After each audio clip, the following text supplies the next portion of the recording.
All right, let's look at number 11. Stephen Parker says drag queen culture. Oh, can you believe, Stephen, that you've even had to write a question with that phrase in it ever in your life? Drag queen culture is championed by the LGBTQ movement and therefore feels immoral by association. But I find it hard to put a finger on why drag by itself is biblically wrong. Any thoughts? Well, I'll give you a couple thoughts. At its very core, there's the core of the drag stuff, and then there's kind of the baggage that usually comes with it. Okay, so let's talk about the core first. The core, it seems to me, is men pretending to be women. That's the core.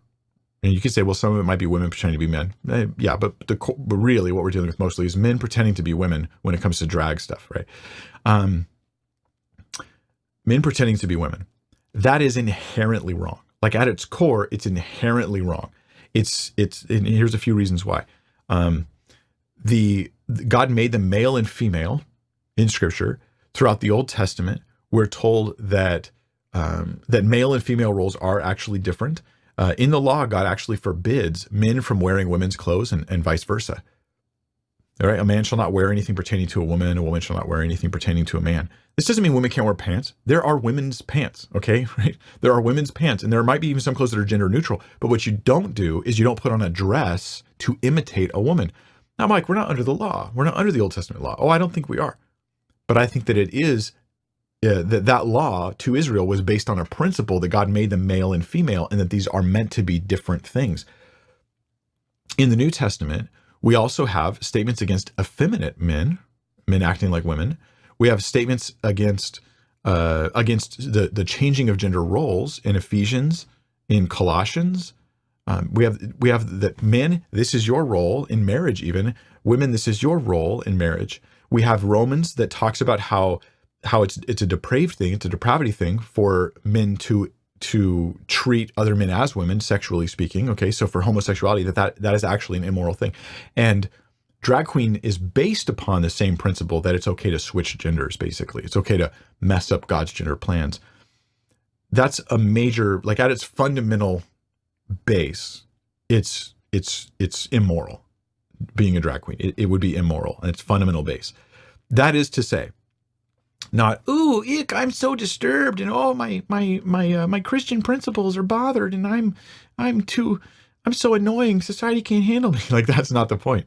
The point is a person pretending, a man dressed up in makeup and dress and all that, pretending to be a woman, is living a lie, is presenting a lie, and is attacking something foundational to his own nature as a man in a way that hurts him and society and rebels against God's design for men and women. Okay, so obviously that's a huge issue, but that's just the central stuff. Then you've got the peripheral, or the baggage that usually, it seems, comes with drag queens, which is all manner of sexual perversion and over-sexualization of people and children, towards children even. It's the craziest stuff. And that's obviously just an outgrowth of the fact that drag queen by its nature is a rebellion against God's design for humans and for sex. And so it, of course, comes with this further rebellion. There's a reason why LGBT and Q go together. They don't go together in a sense, right? Like conceptually, lesbians and transgender don't go together, because by nature, a lesbian's like, I only want to be with a woman.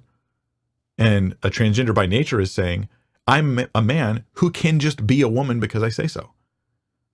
Then the lesbian's like, but I want to be with like a woman. You know, like they're inherently, they don't work. And so there's even infighting about that, where like a transgender person is saying, hey, I say I'm a woman, you're lesbian, you should date me because I'm telling you I'm a woman. And the lesbian's like, no, I mean like, you know, like a real woman. So this is where it conflicts internally. But what is the glue that holds them together is that all the groups, lesbian, gay, bisexual, transgender, they all reject God's design for humankind and reject the categories God's put us in and the roles that God's called us to. They all agree on that, even though they internally conflict on some other things. Those are my thoughts on that.